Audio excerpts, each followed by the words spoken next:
Hi guys, welcome back to our channel. Guys, మన channel cricket సంబంధించిన ప్రతి చిన్న అప్డేట్ మన ఛానల్లో రెగ్యులర్గా వస్తుంటాయి.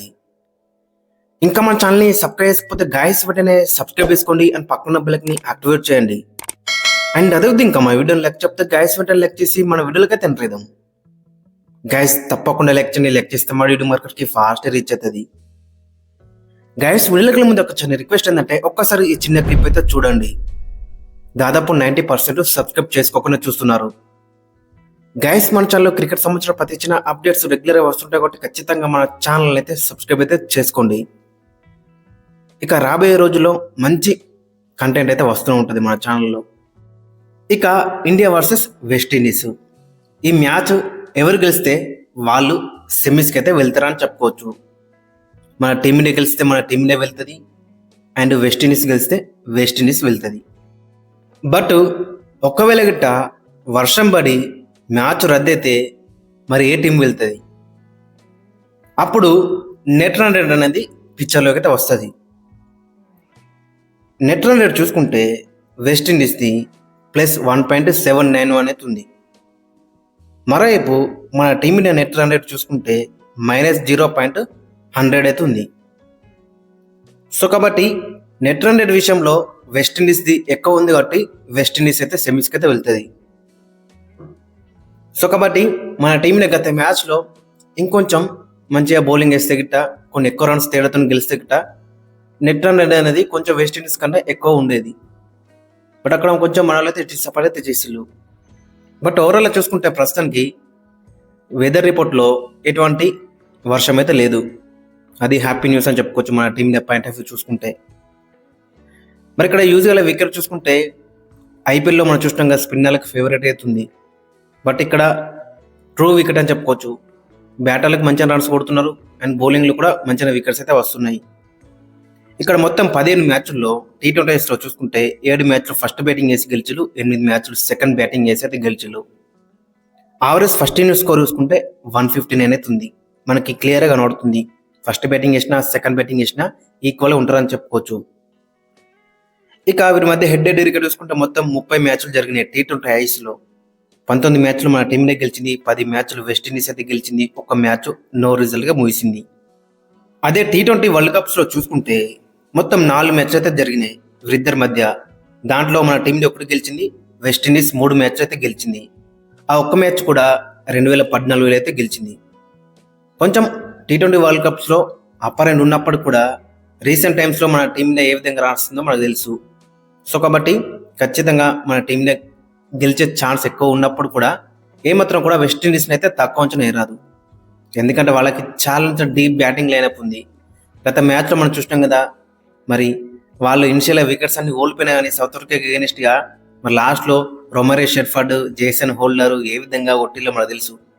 సో కాబట్టి వాళ్ళని ఏమాత్రం కూడా తక్కువ అంచనా వేయరాదు. ఇక మన మెయిన్గా చూసుకుంటే మన టీంలో వచ్చేసి సంజు శాంసన్ దగ్గర నుంచి రన్స్ అయితే రావాలి. పదే షార్ట్ బాల్స్కి అయితే అవుట్ అవుతున్నాడు. గత న్యూజిలాండ్ T20 సిరీస్లో కూడా చూసినాం, షార్ట్ బాల్కి అవుట్ అయిండు. మొన్న మ్యాచ్లో కూడా 24 రన్స్ కొట్టిండు. మళ్ళీ షార్ట్ బాల్కే అవుట్ అయినా చెప్పుకోవచ్చు. సో కాబట్టి సంజు శాంసన్ దగ్గర నుంచి ఒక హాఫ్ సెంచరీ అయితే ఎక్స్పెక్ట్ తెస్తున్నాం. అంతకన్నా ఎక్కువ కొడితే చాలా బెటర్ అయితే ఉంటుంది. బట్ ఖచ్చితంగా హాఫ్ సెంచరీ వస్తే మాత్రం చాలా బెటర్ ఉంటుంది. ఇంకా తర్వాత అభిషేక్ శర్మ ఫామ్లోకి వచ్చిండు. అదే ఫామ్ను ఈ మ్యాచ్లో కూడా కంటిన్యూ చేస్తే బెటర్ అయితే ఉంటుంది.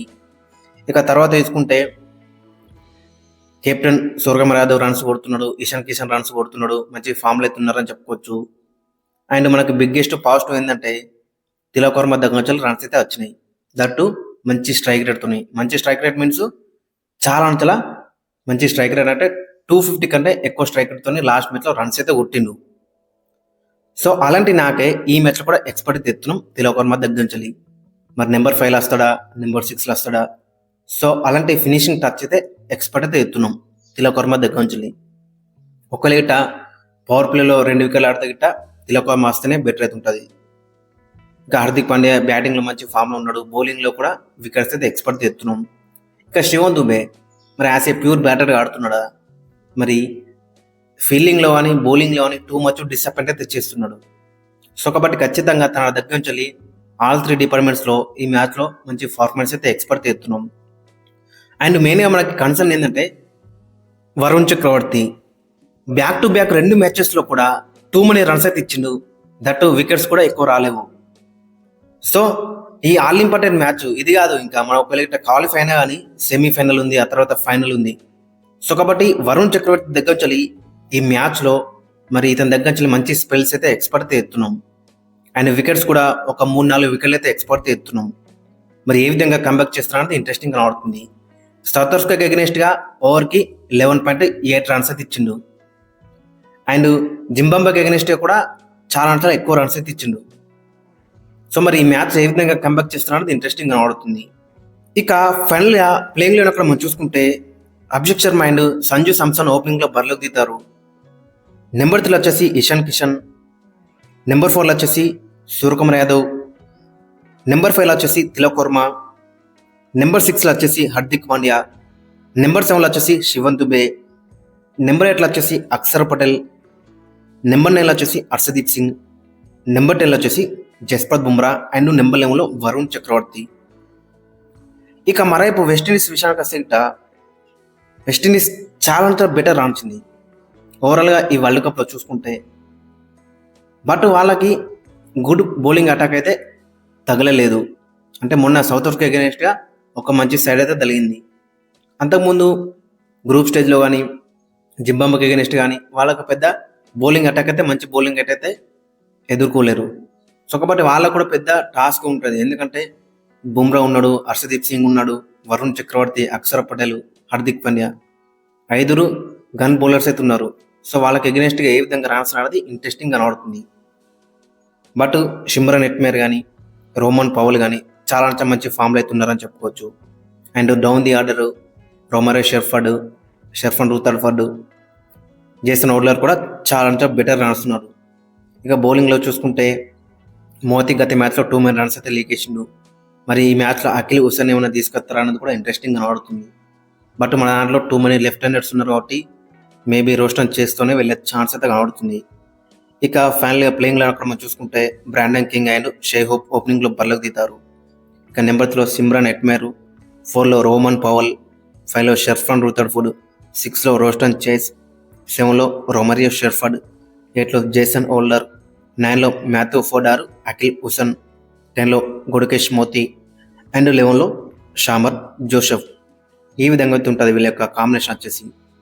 ఓవరాల్గా చూసుకుంటే గత మ్యాచ్లో తిలక్ వర్మ ఫామ్లోకి వచ్చిండు, అభిషేక్ శర్మ ఫామ్లోకి వచ్చిండు.